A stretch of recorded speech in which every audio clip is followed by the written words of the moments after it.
significativa para claro. tratar este tema. Sí. Senador Robledo, ¿por qué no comenzamos esta conversación con un panorama general de la situación del campo colombiano? ¿Cómo ve usted la situación actual del campo colombiano? Los puntos críticos. Yo diría que es difícil que sea peor, porque bueno, todo el fenómeno de concentración de la tierra que viene desde hace mucho rato nos ha llevado ya a un Gini de 89, creo, de concentración de la tierra, pues que es espantoso. De otra parte, del 90 para acá viene una política de reemplazar el trabajo nacional por el trabajo extranjero, ¿sí? que viene funcionando en proporciones inmensas. ¿Qué quiere decir eso? Estamos importando unos 9 millones de toneladas de productos agrícolas que se podrían producir en Colombia. Y tenemos cerca de 6 millones de hectáreas con vocación agrícola subutilizada porque las importaciones no permiten que funcione, ¿sí? Y como si fuera poco, el centro de la política agraria de Santos es llevar la producción a una producción de banqueros y de monopolios y de transnacionales, superando o digamos desarrollando la vieja política de concentración de la tierra, pues, llevándola a niveles inauditos, ¿no? O sea que peor no puede ser, porque en eso se incluye que el gobierno de Santos es amigo de la extranjerización del suelo rural. Mientras en el mundo entero hay una rebelión en contra de que las tierras de los países se le entreguen a los monopolios y a las transnacionales, Santos y Juan Camilo Restrepo están dedicados a organizar las cosas para que el capital extranjero se quede con proporciones inmensas del territorio nacional. Entonces, fíjese, Rocío, que peor, pues bien difícil. ¿Y en qué aspectos o documentos de política pública puede uno constatar las afirmaciones que usted está haciendo, que usted ha llegado? Los artículos 63 y 69, si no estoy mal, del plan de gobierno, del programa de gobierno de Santos son explícitos en señalar, primero, que debe ser gran producción agropecuaria, lo dice con todas las letras. El otro dice con todas las letras que las tierras baldías del Estado, que antes se le daban a los campesinos y solo a los campesinos, se le deben entregar a cualquier persona nacional o extranjera y en cualquier tamaño, cosa que ya hizo la ley del plan de desarrollo. O sea, ese cambio de la ley 160 ya es una certeza. Juan Camilo Restrepo, en una conferencia en la Asociación Bancaria poco después del 7 de agosto del 2010, deja explícito que de lo que se trata es de estimular la gran producción agropecuaria. Juan Manuel Santos, en un discurso que hizo en Barrancabermeja poco después de posesionado, además deja claro que van a separarle a los campesinos la propiedad del suelo y el trabajo, de forma tal que van a avanzar en una cosa que también alcanzó a dejar planteada Juan Manuel Ospina, y es una especie de neoaparcería en beneficio de los monopolios y las transnacionales. El Banco Mundial, en un documento que es bien conocido, señala que ante el PLC hay que pasar la propiedad rural a manos de los productores más eficientes. Bueno, viene el TLC, que es un desastre de proporciones inmensas. O sea que esto que he dicho lo tengo, digamos, con todo detalle de documentación. Nunca, quiero repetir, había habido una política agraria más reaccionaria en la historia de Colombia que la que impulsa Juan Manuel Santos. Usted es la única persona que sostiene esa hipótesis hoy día. En general hay unas expectativas muy positivas. Porque no han estudiado. ¿Y qué pasa con los gremios? Por ejemplo, porque leía unos artículos señalando lo que está pasando con los productores de cacao, señalando lo que está pasando con el café, o sea, qué proporción del consumo de café se está importando, etcétera. Entonces uno se pregunta, bueno, ¿y los gremios por qué están tan callados frente a estas políticas agrarias del gobierno de Santos? Digamos esto primero. De los gremios, exacto. ¿Listos? Pero les dejo ya. ¿Ya está grabada? Sí, la pregunta de Rosy. Sí, ya quedó grabada. A ver, digamos esto. Quien no diga lo que yo estoy diciendo es o porque no ha estudiado el caso o porque está ocultando la realidad de las cosas. Entonces habría que preguntarle a quienes no dicen esto qué es lo que les pasa. Ahora, ¿cuál es la situación con los gremios? Hay muchos gremios que están protestando. Los cacaoteros, por ejemplo, están haciendo movilizaciones en Santander. Yo estuve la semana pasada en un acto con cerca de 500 cafeteros en Concordia, Antioquia, y están movilizados. Los arroceros del Magdalena Medios, del Meta se han estado movilizando. O sea, hay muchos reclamos agrarios por todas partes. Hay muchos reclamos agrarios. Ahora, también digamos que si no hay más, en buena medida es porque en Colombia no pocos dirigentes gremiales, más que actuar como dirigentes de gremio, actúan como unas especies de procónsules en beneficio del gobierno nacional. Yo en los días en que la Federación de Cafeteros la dirigía el doctor Jorge Cárdenas Gutiérrez, hice una frase que creo que resume el caso. Decía yo que no es lo mismo vivir del café que de los cafeteros. Parte del problema que se tiene en Colombia con algunos gremios o con muchos de ellos es que los dirigentes gremiales no viven los padecimientos que les toca vivir a sus agremiados, porque ellos finalmente resultan ser, representantes del gobierno nacional.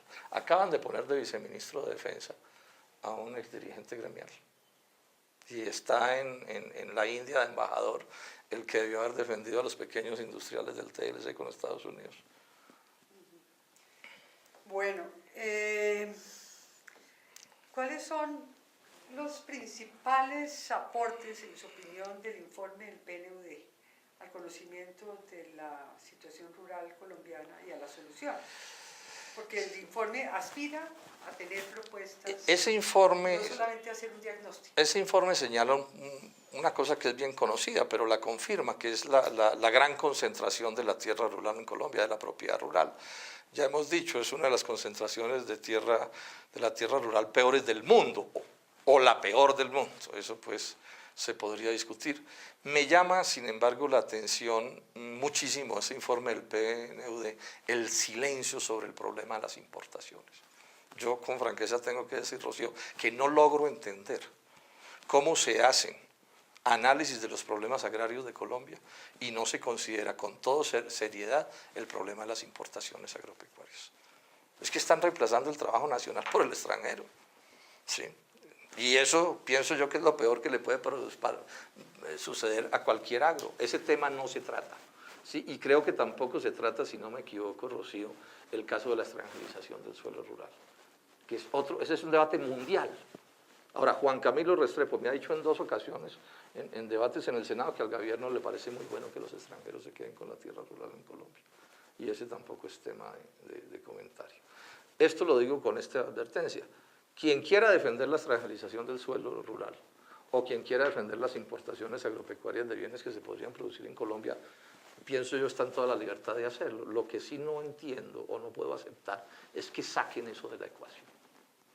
Porque eso es tanto como sacar de la ecuación a Estados Unidos cuando se habla de Colombia. Es decir, uno puede hasta aplaudir, o alguien puede hasta aplaudir la dominación norteamericana sobre Colombia, pero silenciarlo, eso es tanto como hablar del mundo antiguo y no mencionar a Roma. Y es el tipo de problemas que estamos teniendo. ¿Pero solo Estados Unidos o la extranjerización es Yo creo que toda, pero la de Estados Unidos pues es la más notoria. Pues y en general quien determina la política es Estados Unidos. Es que el Banco Mundial dice con todas las letras que frente a los TLCs hay que pasarle la tierra a los productores más eficientes. Y dice el Banco Mundial que un obstáculo para eso, de pasarle la producción de la propiedad de la tierra a los productores más eficientes, y en ese ambiente están los extranjeros, tiene que ver con la informalidad de los títulos. Y resulta que la restitución tiene como primer propósito formalizar los títulos. Y esto no es tema de conversación y de debate. Y dice don Alejandro Reyes, que es uno de los grandes ideólogos de esta cosa, que es el mercado de capitales el que va a sacar al agrocolombiano adelante. Y el mercado de capitales son los banqueros. Y eso tampoco es tema de conversación. Entonces, yo en esto hago una invitación muy cordial a todo el mundo. O sea, todo puede plantearse, pero hay una exigencia mínima, cartas sobre la mesa. Porque no puede ser que el debate no sea informado, no sea ilustrado, no sea con todos los argumentos encima de la mesa y se siga planteando que el único asunto que hay que hablar en Colombia es si le dan o no tierra a una víctima, a la que hay que dársela, por supuesto, yo estoy a favor de eso, pero el tema agrario de Colombia es mucho más complejo, Rocío, mucho más complejo que eso. Tengo una pregunta que está más adelante, pero me parece que de acuerdo a lo que usted ha planteado la voy a hacer ahora. En realidad son 2 preguntas y tiene que ver con el modelo agrario que usted propone. O sea, usted habla de un modelo agrario dual, como alternativa a lo que hemos tenido hasta ahora Sí. y a la propuesta, digamos, de desarrollo rural del gobierno. Sí. No solamente lo de restitución, sino al proyecto de ley de desarrollo rural integral, llamado así. Entonces, me gustaría que nos explicara ese modelo brevemente y además, dentro de ese modelo también, usted ha insistido mucho en sus debates en el proteccionismo, no solamente a la industria, sino al agro, a la producción agraria. Y en este momento su pelea está muy enfocada a atacar la extranjerización, la inversión de capital foráneo en el campo colombiano. Entonces, me parece bien importante que puedas poner esa propuesta suya Sí, al Rocío. país. A ver, digamos esto, yo he venido planteando desde hace rato, bueno, y yo creo que es la posición del de tipo dual, o sea, por un lado, de indígenas y campesinos prósperos, y eso tiene que incluir que tengan tierra, como es obvio, ¿sí? Y por otro lado, de empresarios y obreros agrícolas en condiciones de prosperidad, cada uno de acuerdo con sus circunstancias, ¿sí? Eso a partir de un Estado que los proteja a todos, ¿sí? Y que, por supuesto, proteja al país de las importaciones de bienes foráneos, porque es evidente que si sigue la avalancha de bienes extranjeros subsidiados, pues se va a seguir arruinando el agro colombiano. Y eso, pues, es a todas luces inconveniente. Ese, digamos, sería el resumen de la propuesta. Y eso, por supuesto, en una lógica de seguridad alimentaria, de soberanía alimentaria, ¿sí? Cosa que no quiere decir que en un momento dado un país no pueda hacer importaciones agropecuarias, pero el punto es que la política debe ser la de la autosuficiencia alimentaria, ¿sí? Ese es, digamos, en resumen, lo que se propone. ¿Es posible hoy día, hay algún país que tenga una autosuficiencia alimentaria, que se pueda producir ese proteccionismo a ese grado extremo que usted propone? Todos los que tienen éxito en el agro, no hay uno solo, no hay un solo país del mundo donde el agro tenga éxito, donde no haya esta política de protección. Pero, Estados ejemplo, Unidos, Francia, Alemania, pero España, Estados Unidos tiene Japón, Corea, Brasil, cualquiera. No es posible de tienen otra manera. Elementos proteccionistas, tienen subsidios, pero no un grado de cierre absoluto. No, es que yo nunca he planteado un grado de cierre absoluto, no dije eso. Eso no lo he dicho, nunca lo he dicho. Es decir, ¿en qué sería? Eso es cosa de mirar en concreto, pero es proteger, es definir que usted va a tener agro, es lo primero que tiene que definir. Pero cuando uno oye ministros que le dicen, sí, que no importa que Colombia no tenga agro, porque si tiene petróleo y tiene carbón, esa es la globalización, debe importar sus bienes agrarios. Ese es el debate. El debate no es si hay o no una importación, sino si hay una política de respaldo al agro y de autosuficiencia alimentaria. En la exposición que yo vi del ministro, puede que haya ese desdoblamiento entre lo que se dice y lo que se hace, o lo que se pretende hacer. Se insiste mucho en el desarrollo de la producción agraria y se pone como ejemplo, y esa es otra pregunta que yo le quería hacer, se hace mucho énfasis en el desequilibrio que hay en el uso de la tierra en Colombia entre la proporción de hectáreas dedicadas a la agricultura y la proporción de hectáreas dedicadas a la ganadería, señalando que hay una tierra productiva fértil, digamos, que podría explotarse mucho mayor en productos agrarios. Y se tiene en cuenta también el hecho de que la producción de alimentos está en primer orden mundial. Pero en Colombia no. Es que una cosa, Rocío, es lo que dicen y otra cosa es lo que hacen. A la gente hay que juzgarla no por lo que dice de sí misma, sino por lo que hace. La política agraria de Colombia desde 1990 es la de sometimiento a las orientaciones del Fondo Monetario Internacional y de Estados Unidos. Y esa política dice con toda claridad que Colombia se debe especializar en cultivos tropicales y que debe importar la dieta básica de la nación de Estados Unidos y de otras potencias. Eso está clarísimo. Y ahí están las cifras. Es que ahí están las cifras. Y eso que no ha habido TLCs. Pero con los TLCs va a haber un desquiciamiento de la producción de arroz, en general de todos los cereales, pérdidas inmensas en producción de carne de cerdo, de res, de pollo, de leche. Son realidades que están ahí, de granos que van a desaparecer, de hortalizas. Esa es la realidad. Esa es la realidad. Y la especialización del país en bienes tropicales. Banano, café, palma africana, y flores. Y esa es la realidad, digamos, con un agravante, quien en eso nos va bien. Estamos importando 700.000 toneladas de café, porque no somos capaces ni siquiera de atender el consumo interno. Entonces el ministro Juan Camilo Restrepo dice de todo, pero él es un cuadro del neoliberalismo, del libre comercio, pero esas son realidades que ahí están. O lo puso Juan Manuel Santos ahí porque tenga una idea proteccionista. Y está embelesado con la inversión extranjera, y está feliz de especializar a este país en cultivos tropicales, que son precisamente aquellos que por razones del clima no puede cultivar Estados Unidos.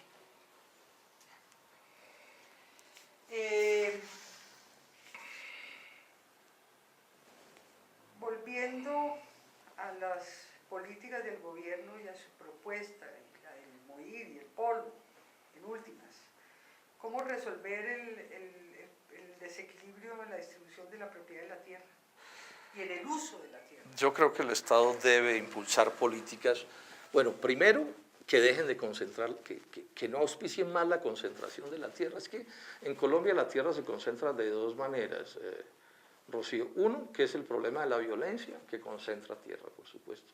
Pero hay otro que de pronto incluso puede concentrar más, que es por el desastre económico. Es que nuestros campesinos y los pequeños y medianos productores pierden la propiedad sobre la tierra porque la economía no los deja conservarla. Sí, es decir, pongamos un caso en Boyacá. Entonces a los campesinos les quitaron el trigo, les quitaron la cebada, los están arrasando en las frutas de tierra fría y lo único que les queda es la leche. Me decía un campesino, si me quitan la leche, me quitan las vacas y me quitan la tierra. Entonces la primera cosa que habría que hacer es eso, ¿cierto? Es que haya un agro que sea viable y por supuesto políticas que apunten pues a entregarle tierra a los campesinos. Sí. Y en lo que tiene que ver con producción empresarial, yo pienso que la que hay que estimular no es la producción empresarial de los monopolios y las transnacionales, sino producción empresarial, pues, digamos, en condiciones de pequeños y de medianos empresarios, inclusive de grandes, pero no del corte de transnacionales. Esa propuesta que está incluida en el proyecto del gobierno de las asociaciones entre campesinos y empresarios agrícolas, ¿usted piensa que es meramente retórica, demagógica? No, yo creo que eso es uno de los puntos que ese es uno cierto. ve como interesante del nuevo proyecto de desarrollo rural. Yo creo que eso es... no ver la economía campesina totalmente aparte y la economía capitalista un mundo aparte, sino tratar de establecer una cooperación. Le voy a dar este dato, Rocío. El propio Rudolf Gómez, que no es propiamente del polo, ha tenido que reconocer, utilizando estudios de la Universidad de los Andes, de que por lo menos el 50% de la producción de alimentos en Colombia la hacen los campesinos. Entonces, eso dejemos claro eso.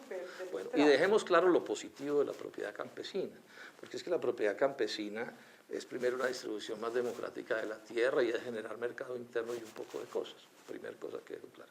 Segunda cosa, yo no me opongo a que en determinadas circunstancias los empresarios puedan hacer algún tipo de negocio o asociación o acuerdo o con obreros agrícolas o incluso con campesinos.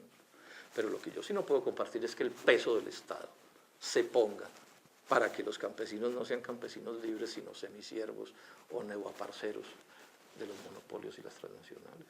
Es decir, una cosa es que un gran empresario se encuentre un campesino libre y hagan algún tipo de asociación, pero otra cosa es lo que está proponiendo Santos, lo dijo el director del INCODER en una entrevista que yo puedo darle.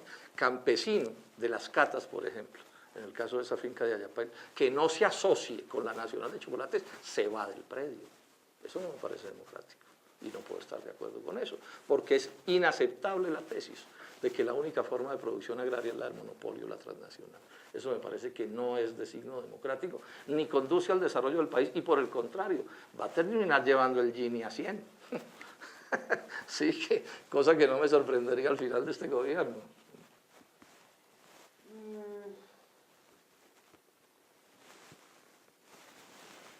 Voy a seguir eso antes de meterme en lo de... Es que están presentando, Rocío, como cosas muy novedosas, las cosas más reaccionarias de toda la vida, ¿sí? Y eso lo presenta como una gran novedad. Sí. Hay un punto, yo he estudiado más o menos el tema agrario, por lo menos históricamente, que me llama la atención de la propuesta del gobierno de Santos, del proyecto de desarrollo rural, repito. y es el de frenar la expansión de la frontera agrícola. Digo porque la gran parte de la política agraria colombiana ha sido, como usted lo sabe perfectamente, adjudicar baldíos e ir ampliando la frontera, con los problemas que tenemos de falta de infraestructura, etcétera, de dificultades de comercialización de la producción campesina, etcétera. Entonces el gobierno plantea frenar la expansión de la frontera agrícola, ofrecer a los campesinos tierras integradas a la infraestructura y al mercado. O sea, no en las zonas pero eso es retórica, pues. Rocío. E impulsar la legalización de la propiedad rural, sobre la base de que cerca del 40%, esas cifras son aproximadas, de los predios rurales no tienen una titulación adecuada. Problema que lo vivimos con la ley 200 del 36, pero en el gran latifundio, digamos, ese era el problema de las grandes haciendas, ¿cierto? Y ahora se lo ve en la pequeña propiedad campesina. Esos tres puntos que a mí me parecen interesantes, me parecen algo novedoso con respecto a las políticas agrarias tradicionales.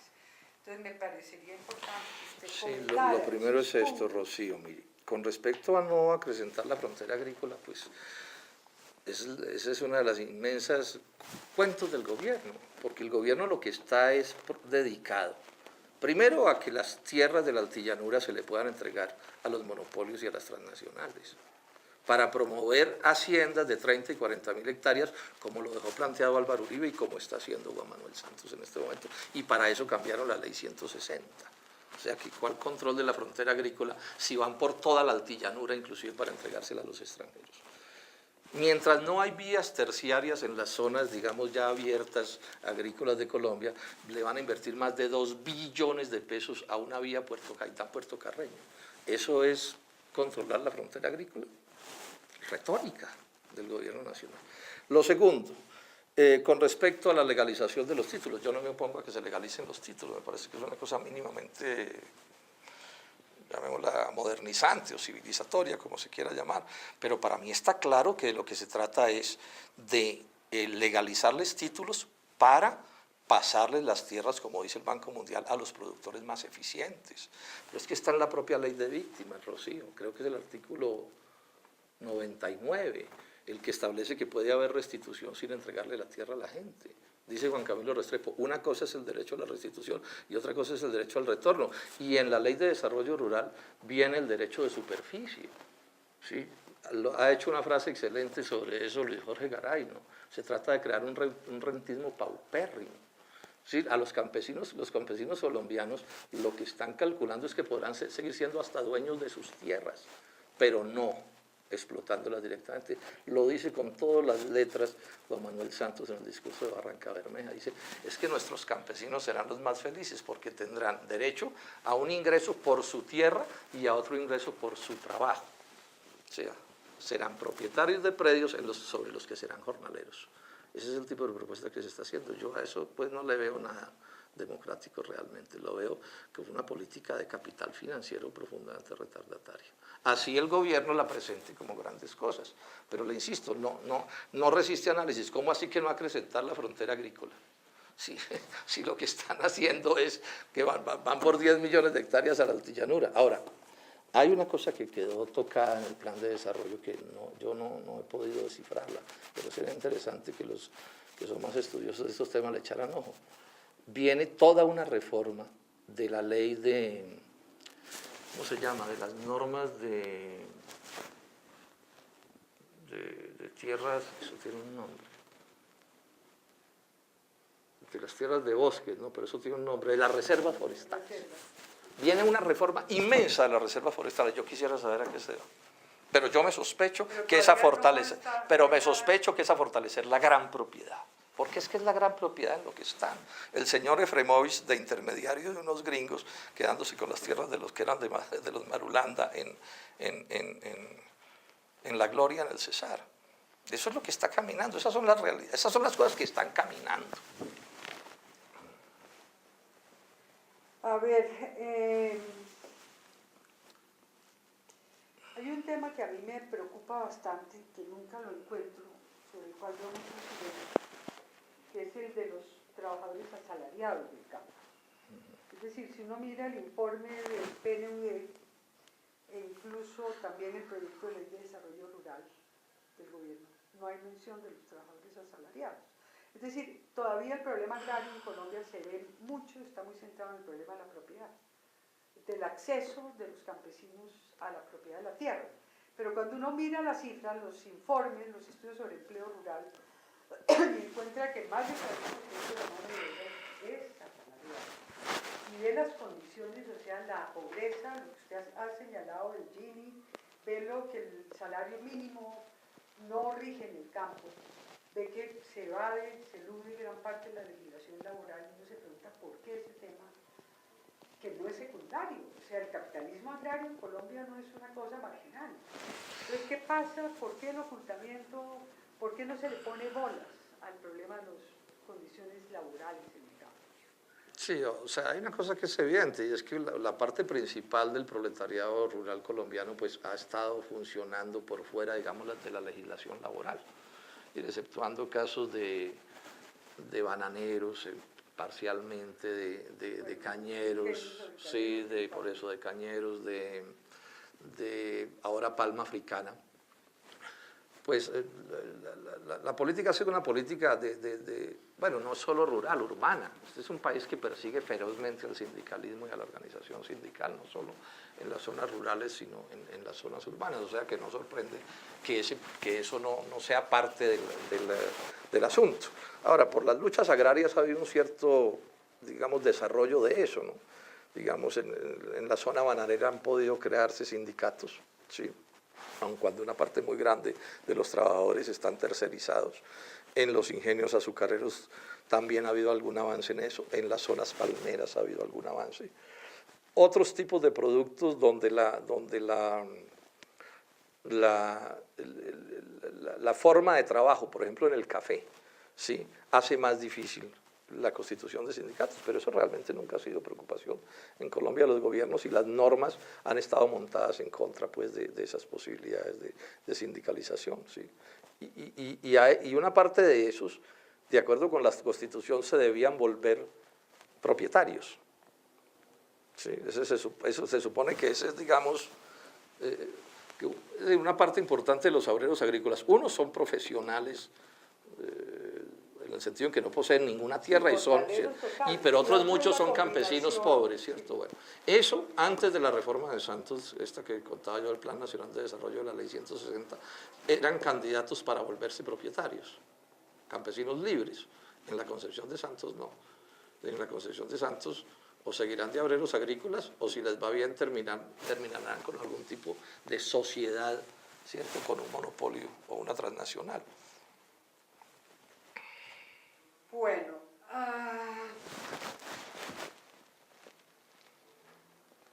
¿qué cambios políticos o ideológicos observa usted en los gremios agrícolas y ganaderos? ¿O no hay ningún cambio? Lo digo porque nosotros fuimos a entrevistar a agentes de la SAC, de Fedegan, en fin, al Congreso de la SAC. Y incluso me llamó la atención el hecho de que el primer tema de la agenda del Congreso de la SAC fuera la pobreza rural. O sea, me pareció muy curioso que un Congreso de la SAC se ocupara de la pobreza rural y trajera personas de Brasil, ¿de qué más? De África, en fin. Y pues realmente todo el primer día estuvo dedicado al problema de pobreza rural. Entonces dije, pareciera haber un cambio. También entrevistamos a algunas personas, me encontré con gente que yo conocía, que ahora es dirigente gremial, que eran académicos de los Andes, como Luis Amparo Fonseca, y como con una visión muy técnica de los temas rurales, como con una conciencia mucho mayor y con una visión más progresista. Es la impresión que yo tuve en esas entrevistas. Yo no conozco, pues, con mucho detalle el caso, ¿no? Pero, digamos, hay una parte lamentable. O sea, cuando usted dice de los gremios, está hablando de los gremios de empresarios, ¿no? De empresarios. Sí. Porque hay otros que son los de los campesinos, ¿cierto? O los de los indígenas. A ver, yo pienso que hay de entrada un gran desenfoque, a mi juicio, entre la alta burocracia gremial, que es la idea de permitir que la globalización arrase el agrocolombiano. Eso me parece lamentable.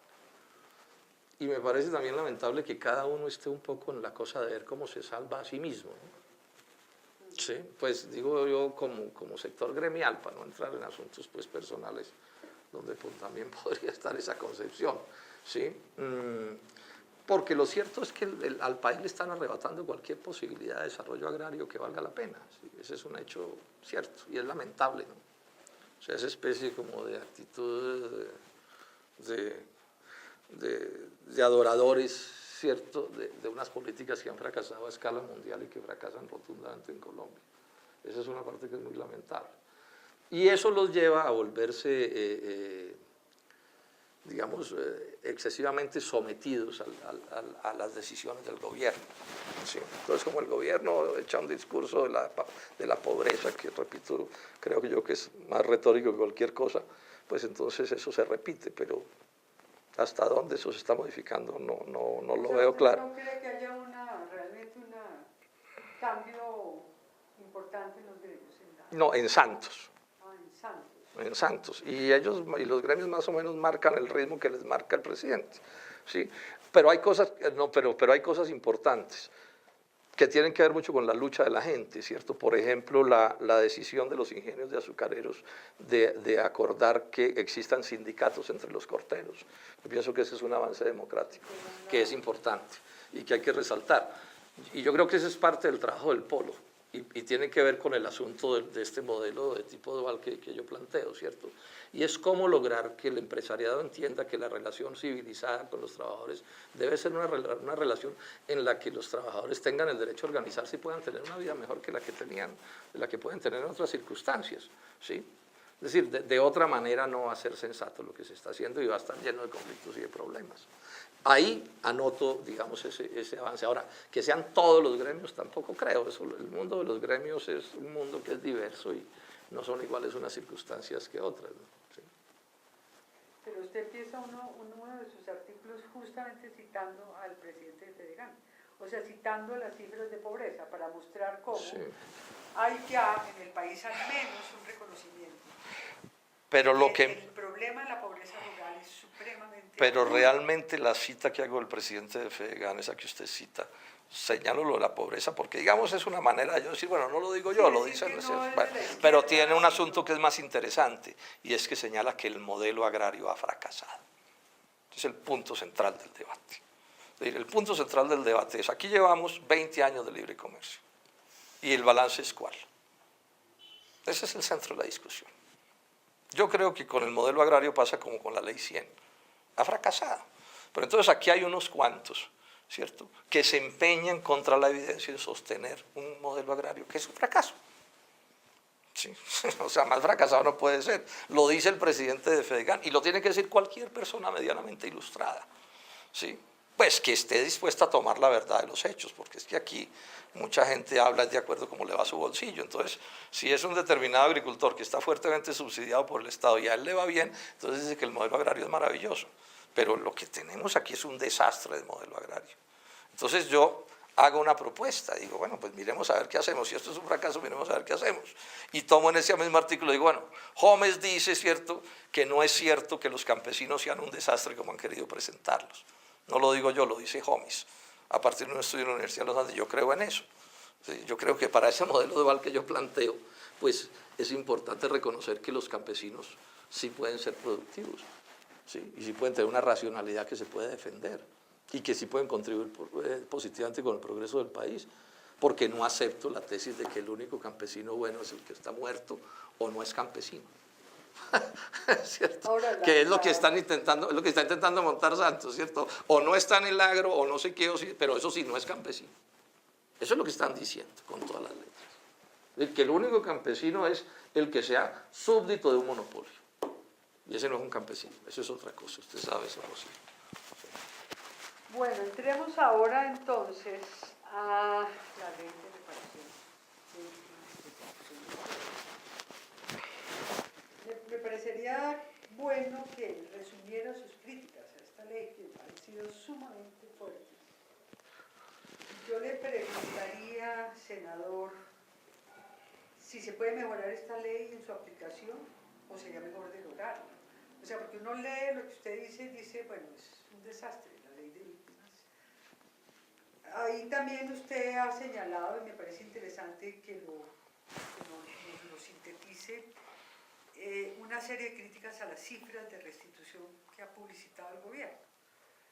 Entonces, creo que podemos tocar este tema de la ley. Mire, Rocío, el Polo Democrático Alternativo presentó su propio proyecto de ley en la última votación en el Senado, después de haber hecho un esfuerzo grande, muy grande, por mejorar, digamos, el articulado del gobierno, y el gobierno no dejó. Entonces, en la última votación presentamos un proyecto de ley que era distinto al del gobierno, como una manera de decir, somos partidarios de la restitución de las tierras a las víctimas de la violencia, pero ese proyecto de ley es mediocre, y dimos muchas explicaciones de por qué era mediocre, ¿sí? Que hoy nos está reconociendo todo el mundo. Pero yo diría que a estas alturas ya la discusión no es tanto de si el proyecto en abstracto, pues, o en teórico es bueno o malo, sino cómo van las cosas. Sí, y entonces yo diría que la capacidad de Santos para dañar las cosas es infinita, ¿cierto? Porque la actuación es peor que el proyecto, ¿sí? Y es peor del proyecto porque las cifras son muy elocuentes, mire. En 2011, yo no doy sino cifras oficiales. En 2011 hubo 699 restituciones a 699 familias. Restituciones por vía administrativa, no por la ley. Sí, porque la ley empezó a operar en enero. Bueno. En 2012, este año, Juan Camilo Restrepo dice que aspiran a hacer 2.100 restituciones. Y el director de la unidad de restitución dice que en el 2013 aspiran a hacer 8.400 restituciones. Esos son todas cifras oficiales, que nadie ha desmentido. Entonces yo sumo esas tres cifras y me da que a diciembre 31 del 2013 iríamos en 11.000 restituciones, 11.200 restituciones. Y resulta que el gobierno prometió hacer 160.000 en su gobierno. Y se supone que al 2021 se va a llegar a 360.000. Porque son 10 años de vigencia. Exacto, ¿sí? Bueno, entonces, puede haber algo peor que un gobierno que se propone hacer 11.200 restituciones y le tocaría hacer 149.000 en 7 meses del 2014. Entonces, ahí no, esto ya no es un problema ni de teorías, ni de cuentos, ni de nada, sino de realidades. Bueno, entonces, cuando yo digo eso, Juan Camilo Restrepo sale y dice, no, es que nosotros no prometimos ningún número. Y es lamentable que el ministro diga eso, porque tengo todos los documentos que dicen que sí dijo eso. Está en el Plan Nacional de Desarrollo, en las explicaciones que él dio. Yo le mandé a usted los documentos, carta de Juan Camilo Restrepo hace semanas. Está en todas partes. Bueno, entonces es peor, ¿cierto? Porque yo en parte digo esto, bregando a ver si hacen alguna cosa. Yo, que soy medio inocente, esperé que el doctor Restrepo lo que dijera cuando yo sumé la cifra de las 11.200, él dijera, ole, no, es que nos equivocamos, vamos a hacer siquiera 20.000 más, ¿no? Entonces lo que salió a decir era que ellos no tenían deber, ¿sí? No hay un hecho de, digamos, de reconocer, usted sabe lo complejo que es el problema de restitución. O sea, los jueces, porque no sé cuántos jueces han nombrado, todo lo que implica hacer ese proceso. No hay un reconocimiento tácito del gobierno de que... Todo eso lo debían saber antes. La historia, y usted lo sabe mejor que yo, porque usted es estudiosa de los temas agrarios, la historia de las leyes agrarias en Colombia es la historia del fraude a los colombianos. Si no hay una sola ley agraria en Colombia que haya cumplido con los propósitos que se plantearon en la retórica. Y mi teoría es que Santos está haciendo lo mismo. Si me equivoco, lo reconoceré, pero de momento no les concedo la buena voluntad porque ahí están los hechos. Porque uno diría, bueno, el dispositivo que se requiere para poder hacer ese proceso tiene que ser muy grande. O sea, yo le pregunté al ministro, yo le hice la pregunta al ministro, ¿realmente el gobierno tiene los recursos, tanto humanos como financieros, para poder cumplir esto? Y el ministro respondió de buena fe, digamos, diciendo, estamos haciendo todo lo posible. Bueno, pero a mí sí me da, yo lamento decirle, Rocío, yo tengo que juzgar a este gobierno por sus hechos, sí. Porque no puede ser que los hechos son tan lejanos a la retórica. Es que no estamos hablando de que están cerquita de las 160.000, estamos hablando que tienen un desfase de 149.000. Pero ¿cierto? tendrían que hacer Bueno. una rectificación. Bueno, ya no sé acelerarlo. qué van a hacer porque lo que han dicho es que no tienen meta y que entonces cualquier número está bien. Eso ya cada quien juzgará el asunto, pero voy a ir más allá. Voy a ir más allá porque esto tiene cosas que son más graves. Una de las cosas a la que más ruido le hizo el gobierno es que este era un proyecto de ley con inversión de la carga de la prueba. ¿Y qué hemos descubierto? Que en la reglamentación desinvirtieron la carga de la prueba. Usted sabe que esto es así. A mí no me pueden alegar a inocencias y que no sabían y que no entendían. Y el ministro está canso de decir que la inversión de la carga de la prueba es ayudarle a la víctima a recaudar la prueba. Y cualquier persona medianamente ilustrada sabe que eso no es la inversión de la carga de la prueba. Y me parece extremadamente grave que un gobierno apruebe una ley que dice una cosa y en la reglamentación dice la contraria. Ahora, que no han nombrado a los jueces suficientes, llevan ya 2 años gobernando. Han debido nombrar los jueces suficientes. ¿Sí? Entonces, es decir, estos son los hechos que están allí al respecto. Entonces, esa es la realidad. Ahora, el ministro, pues diga lo que quiera. Él dará la explicación que quiera. Pero que esto va muy mal, va muy mal. Muy mal. Y a mí no me pueden pedir que entonces, ¿yo qué hago? Estoy exigiendo que cumplan con un agravante. Y en esto los cogí con las manos en la masa. Duraron meses inflando las cifras de restitución, Rocío. Meses. ¿Sí? En agosto del año pasado, la Presidencia de la República sacó un boletín de prensa diciendo que le habían entregado 150.000 hectáreas a víctimas de la violencia. 150.000, no, 350.000. Y eso es mentira. No se las habían entregado a víctimas de la violencia. En ese momento eran 14.000 hectáreas. O sea, intentaron inflar las cifras. Yo tengo declaraciones largas de Germán Vargas Lleras diciendo que el año pasado iban a restituir 500.000 de hectáreas de tierras. Tengo la documentación de Juan Manuel Santos en las catas en Ayapel, presentando como una obra de su gobierno tierras que le han entregado a los campesinos hace 5 años. Estas son las realidades. Estas son las realidades. Un gobierno dedicado a manipular la información para inflar las cifras. Y es que el presidente de los campesinos, revolución agraria, reforma agraria, usted sabe de estas cosas, Rocío.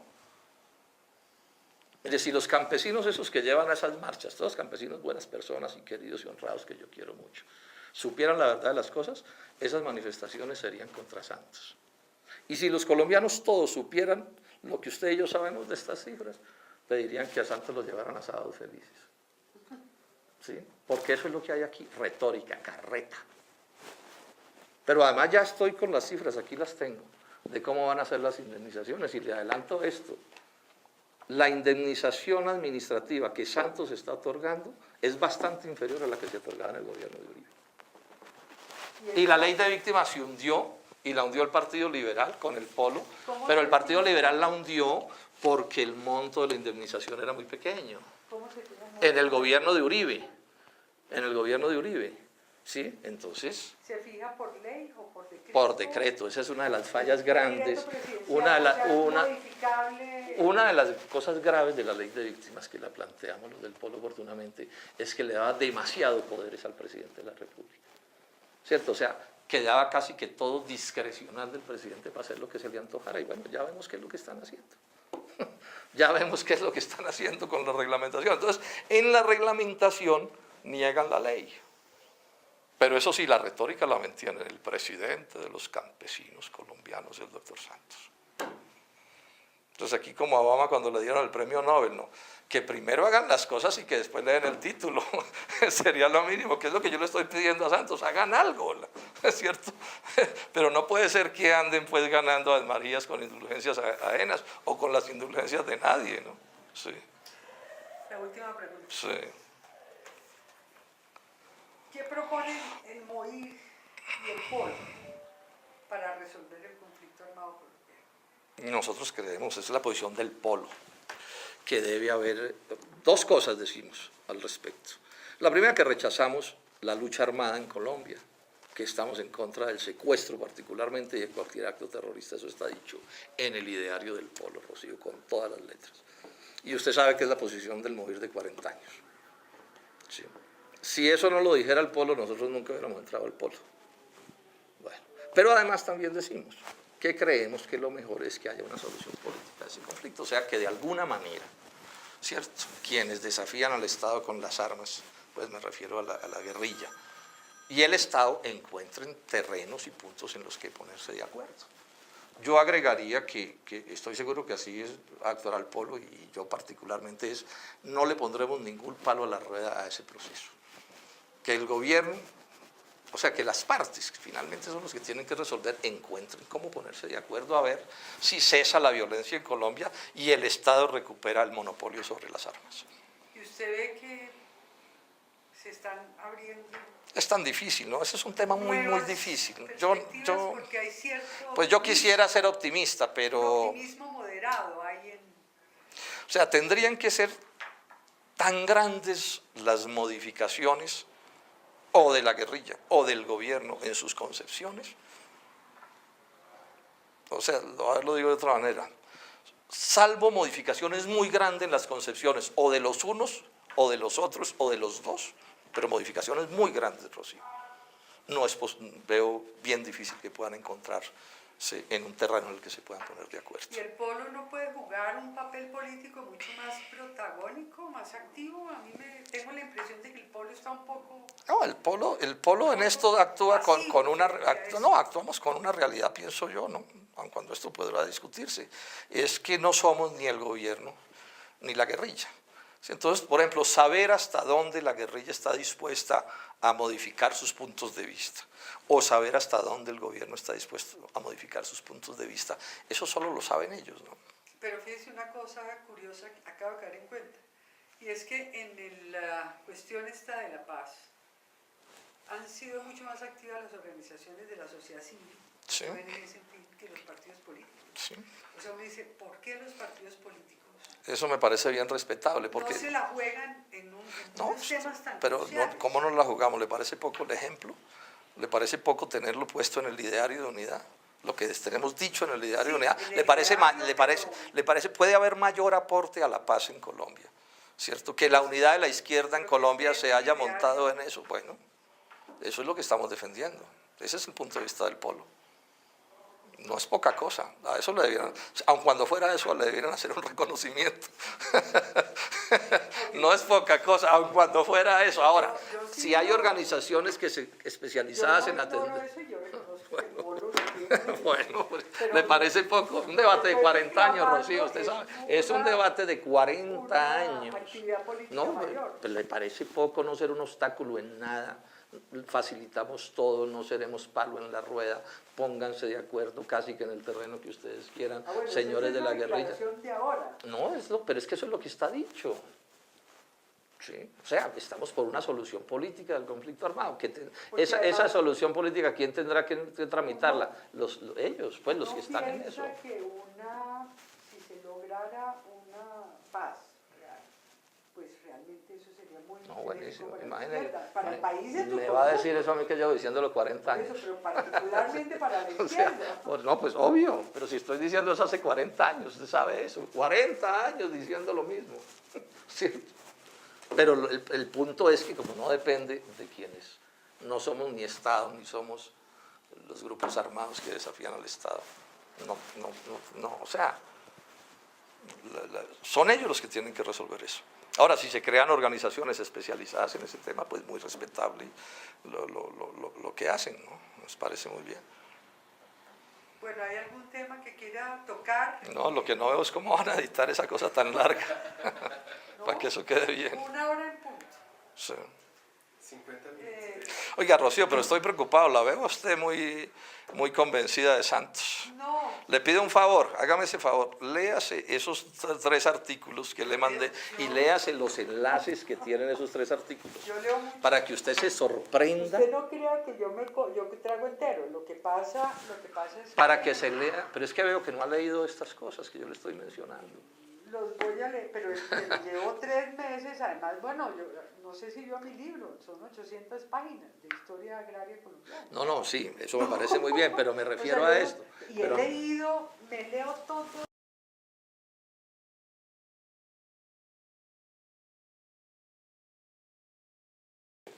Muy significativa. Para tratar este tema. Sí. Senador Robledo, ¿por qué no comenzamos esta conversación con un panorama general de la situación del campo colombiano?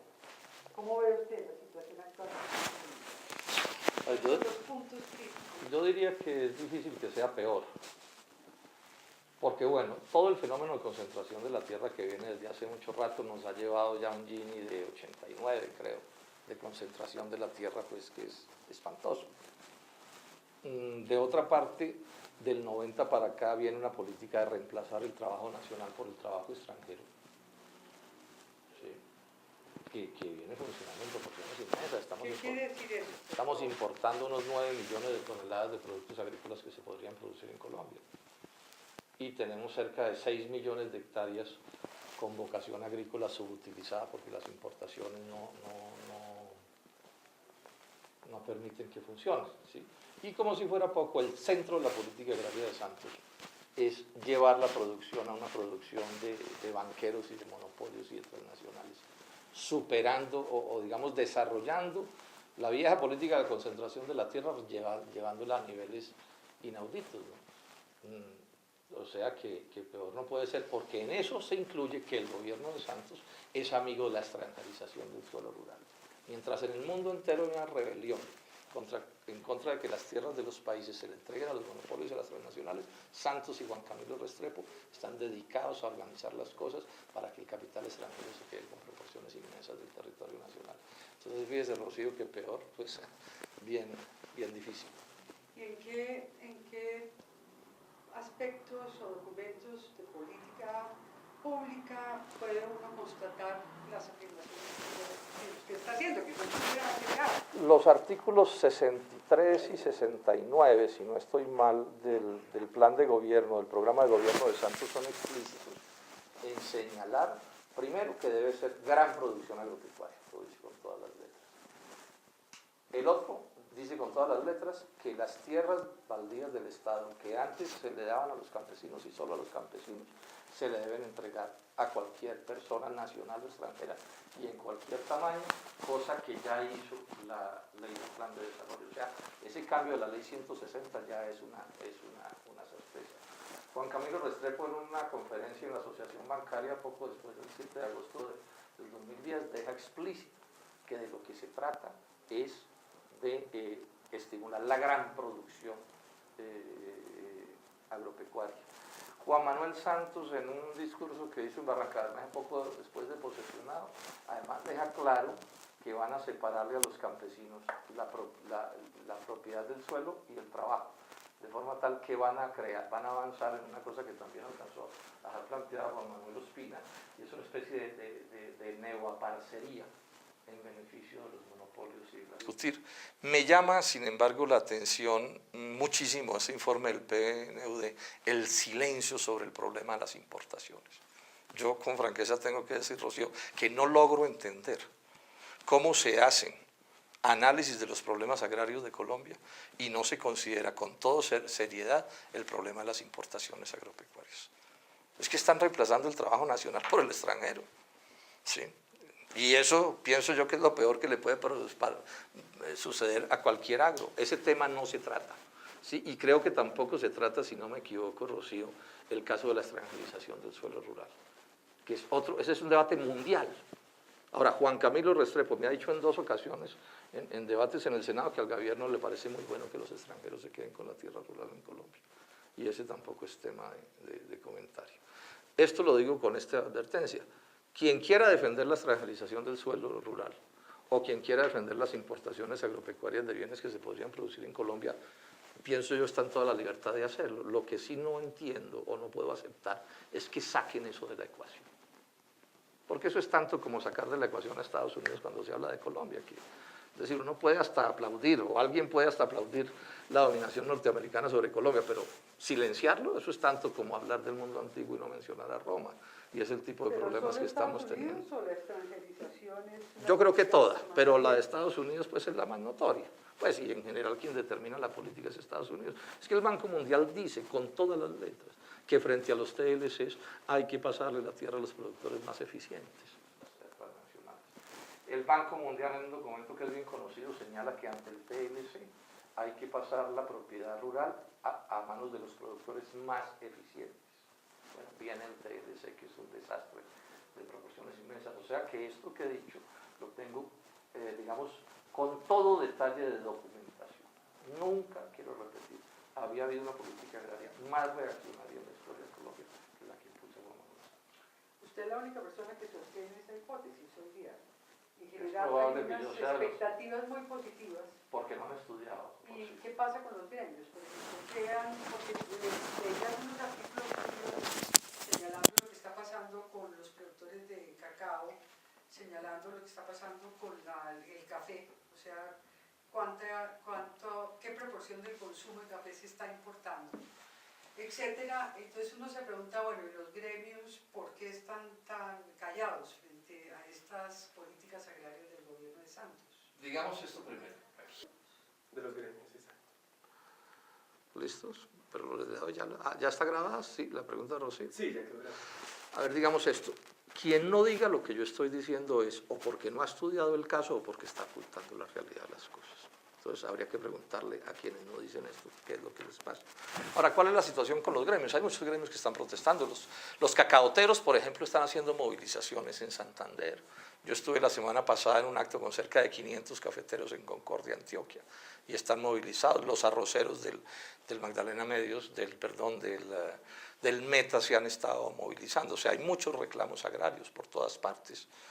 Hay muchos reclamos agrarios. Ahora, también digamos que si no hay más, en buena medida es porque en Colombia no pocos dirigentes gremiales, más que actuar como dirigentes de gremio, actúan como unas especies de procónsules en beneficio del gobierno nacional. Yo en los días en que la Federación de Cafeteros la dirigía el doctor Jorge Cárdenas Gutiérrez, hice una frase que creo que resume el caso. Decía yo que no es lo mismo vivir del café que de los cafeteros.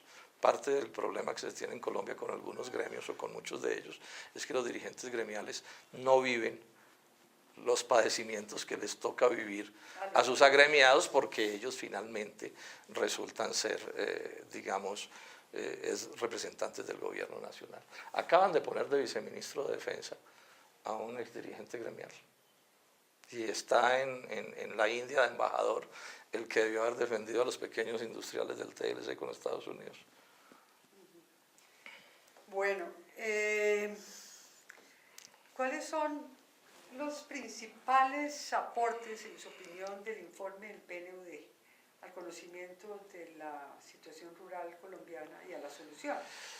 Porque el informe aspira a tener propuestas, ese informe, no solamente a hacer un diagnóstico. Ese informe señala una cosa que es bien conocida, pero la confirma, que es la gran concentración de la tierra rural en Colombia, de la propiedad rural. Ya hemos dicho, es una de las concentraciones de la tierra rural peores del mundo, o la peor del mundo. Eso pues se podría decir.